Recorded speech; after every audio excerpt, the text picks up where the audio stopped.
On Fridays, we like to encourage you to buy local in our brand news. Tonight, we're checking out the new brewing operation that's opened up near Finley Stadium. The Chattanooga Brewing Company is on Chestnut Street next to the new jump park. Videographer Harrison Pirtle arrived just in time to catch the brewing process. In 1890, a group of folks from South Germany started the original Chattanooga Brewing Company. They ran a very large production brewery, making over 150,000 barrels of beer a year, several different styles and flavors. And then Prohibition happened in 1915 and shut those doors down. In 2006, Mark Markham revitalized the name. He really wanted to bring that brewery back to life. We're very excited to have this new building. We have the capacity to make close to 5,000 barrels of beer a year. 90% of our market is here in Chattanooga. We do sell some to Nashville and a little bit to Atlanta, and that's the future of our company. Our flagship beer is the Imperial Pilsner.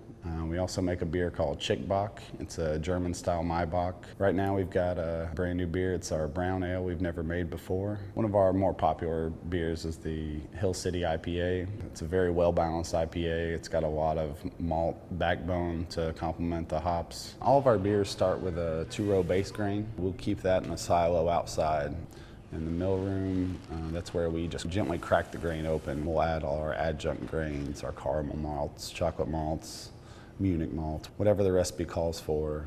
And from the auger in the mill room, it dispenses into the mash tun. And we'll combine those two, the cracked malted barley and then the hot water in a process called mashing in. And we'll collect that liquid called wort through a process called sparging and watering. And we'll collect that wort in the kettle.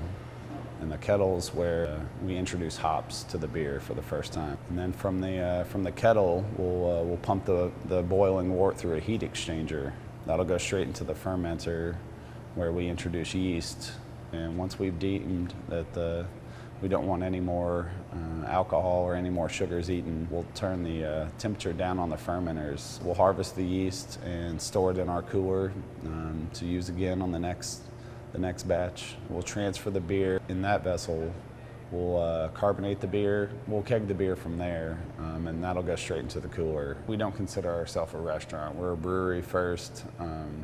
We do have some food. You can expect a great view of the stadium. From here, you can expect your server to understand the beers. We just need people to try it out, and if you don't like it, that's fine. At least you tried it. We just want to welcome as many folks willing to try a good new fresh product.